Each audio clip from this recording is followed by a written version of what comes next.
sobre Paulo Henrique Ganso, não é segredo para ninguém. Eu sou fã. Eu fiz uma postagem polêmica no meu Twitter. É polêmica porque, enfim, a gente tem que respeitar a opinião das pessoas, especialmente os mais velhos, que viram muito mais do que eu. Eu vou fazer 40 anos em dezembro.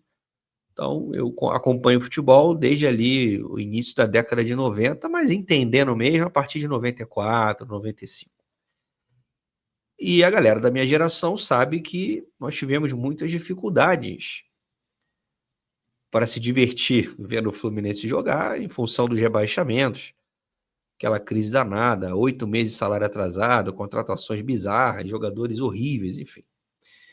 O primeiro grande camisa 10 que eu vi no Fluminense, que eu posso dizer que foi meu ídolo de adolescência, foi Roger Flores. Eu ia para o Maracanã para ver o Roger. Era uma alegria ver a qualidade técnica dele, a visão de jogo, aqueles lançamentos de 40 metros. Finalização, ele era um meia muito diferente do Ganso, né? Ele é um cara de chegada na frente, um meia atacante, mas ele tinha capacidade para criar também. Ele não era só um cara de arremate, por exemplo, como o Thiago Neves. Thiago Neves não é um cara de muita visão de jogo. O Thiago Neves era mais de finalização, toque de bola ali, tabela. O Roger fazia tudo. O Roger tinha visão de jogo, era um grande lançador, finalizava muito bem, batia falta, chegava na área, fazia tabela. O Roger só não foi craque porque não quis. Um jogador que parece que nunca se preocupou muito com a carreira, e sim em namorar mulheres famosas. E até teve uma carreira assim, se você parar para pensar, o cara começou no Fluminense, jogou no Corinthians, jogou no Grêmio, jogou no Flamengo, jogou no Cruzeiro, jogou no Benfica, jogou lá fora também, acho que no Catar, salvo engano. Então ele só teve uma carreira boa até, com poucos títulos, é verdade. O único título que ele teve importante foi o Brasileiro de 2005 pelo Corinthians, mas ele está machucado. Mas o Roger era o grande modelo de jogador de futebol para mim, assim, de qualidade. Eu sempre fui fã de camisa 10. O jogador que eu mais gosto, sempre que eu via os adversários, vem cá, quem é o 10 deles? Quem é o 10 do Vasco? Quem é o 10 do Flamengo, do Botafogo, do São Paulo? Eu queria saber quem era o 10, porque geralmente o 10 era o melhor do time. Então eu vivi essa idolatria com o Roger assim, muito intensamente. A foto do meu MSN era o Roger, cara. A minha mulher me sacaneia até hoje. Eu já com 20 anos. Ele volta para o Fluminense em 2004, né? Ele sai em 2000, aí volta por empréstimo, joga 2000, 2001, é isso? Aí sai de novo, volta cabeludo, barbudo, em 2004, para fazer lá o quadrado mágico. E do quadrado mágico ele foi o que mais jogou, tecnicamente falando. Mas aí eu cresci, né?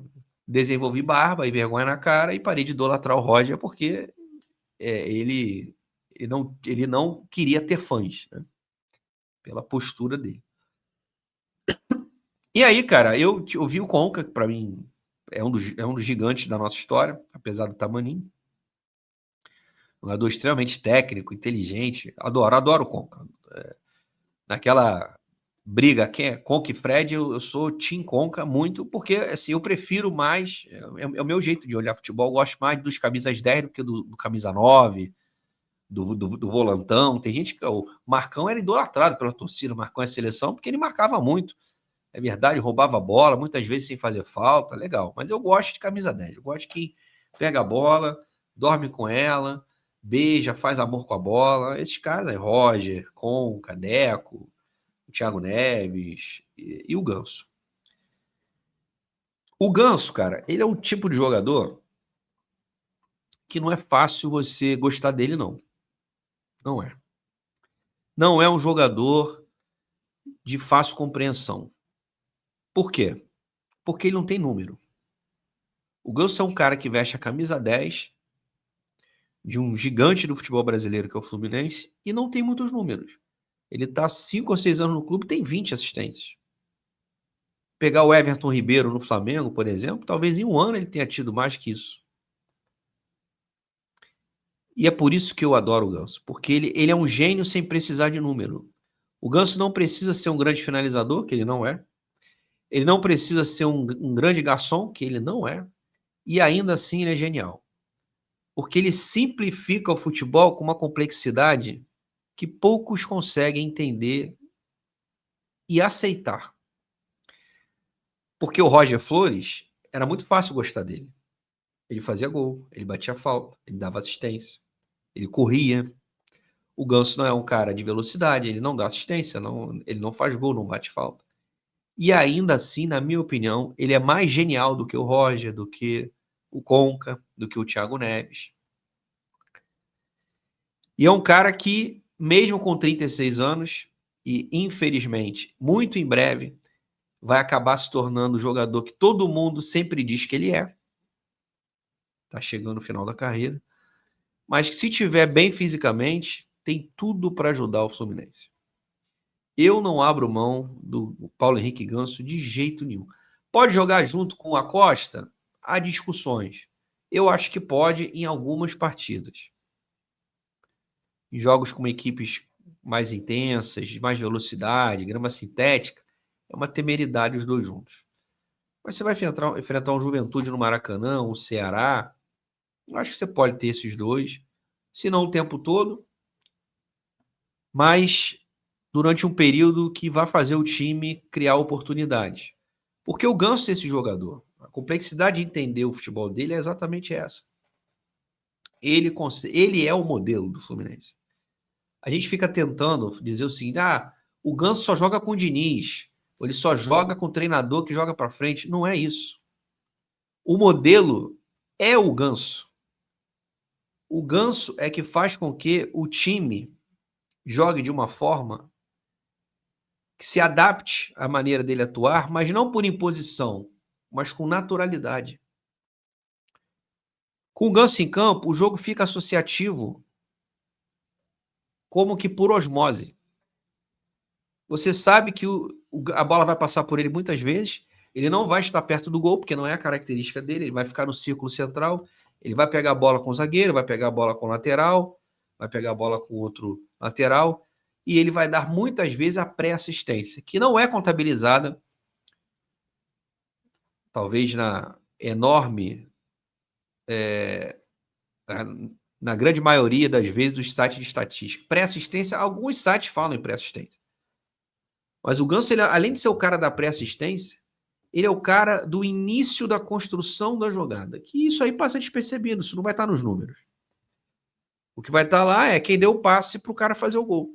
Teve um gol do Fluminense, recente agora, que teve um site de estatística, não sei se foi o SofaScore, que deu assistência para o Guga num gol do... Foi do Cano? Acho que sim. E as pessoas não... Assim, é um número frio. Ele deu assistência, ele cabeceou, o Cano fez o gol, ok. Mas você tem que julgar a intenção. Ele cabeceou consciente? Não, ele cabeceou para a área adversária e a bola sobrou para o Cano e ele fez o gol. Então não foi uma assistência. A assistência tem que ser algo intencional. É o cara querer dar o passe, chegar naquele destino e acontecer o gol. Às vezes tem assistências por acaso. E o Ganso não é o cara de dar assistência, ele é o cara da origem da jogada. Ele é o cara que, o Guga, para citar ele, né, muitas vezes dá uma pedrada para o Ganso, ele vai dominar a bola e vai facilitar para o Martinelli fazer a ultrapassagem. E a partir dali a jogada toda se desenvolve. E aí vai para o ponto esquerda, volta para o meia, vai para o atacante e faz o gol. Aí todo mundo fala, jogada construída, tá, e a origem dela. E a pedrada que o Ganso matou e facilitou para que o Martinelli desse sequência. Isso não está nas estatísticas. E é essa complexidade que as pessoas preferem não ver, porque o retrato, a impressão é a finalização do lance. Então, cara, eu gostaria muito de ver, se não o tempo todo, eu admito a inviabilidade, mas Ganso e Acosta juntos. Quantas e quantas vezes nesse início de trajetória do Acosta no Fluminense, ele dá o passe, corre para receber, aí o Canóbio segura e perde a bola. Dá para o Serna não entende a jogada. Volta para o Martinelli, ele se embanana, trava o jogo, toca para a lateral. Os jogadores ao redor do Acosta têm dificuldade de entendê-lo, porque ele é um jogador tecnicamente acima da média e intelectualmente também. Porque não basta você ser técnico se você não tiver isso aqui. Quer ver um exemplo? Denilson, hoje comentarista, São Paulo, Betis, seleção brasileira, tecnicamente jogadoraço, mas pouco inteligente. Se ele tivesse um pouco mais de inteligência, se aproximasse da técnica, era atleta para jogar no Real Madrid, seleção, vários anos, e não teve uma carreira tão consolidada assim. Por quê? Porque ele tinha o dom, né? As pernas tratavam bem a bola, mas a cabeça ela não acompanhava. Então, o Acosta e o Ganso, imagina os dois juntos, cara. O jogo ia ficar mais lento? Ia, mas ia ficar mais bonito, ia ficar mais plástico, jogadas iam sair. Um jogador técnico, inteligente, acima da média intelectualmente, entende o outro. Então, eu gostaria muito de ver os dois juntos. Não alívio do processo Ganso, a não ser que a gente perceba com jogos que ele não está conseguindo render, e aí, enfim, paciência. Mas eu queria muito ver. Queria muito ver Lúcio Acosta e Ganso juntinhos.